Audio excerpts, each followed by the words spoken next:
Tak my sme, čo sa týka mesta, spravili všetky možné opatrenia, upozornili sme ľudí, nasadili sme techniku, či už na jednotlivé mosty, sačkovalo sa, pieskovalo sa.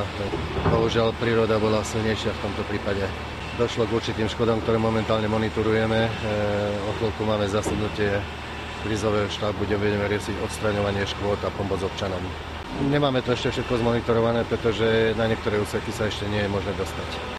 Zabezpečilo mesto na odstraňovanie plávajúcich stromov, ktoré prichádzali v potoku Lubice.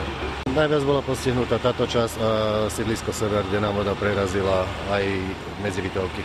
Situácia postupne sa opakuje, voda pomaličky klesá a my začíname teda odstraňovať následkov za chvíľu.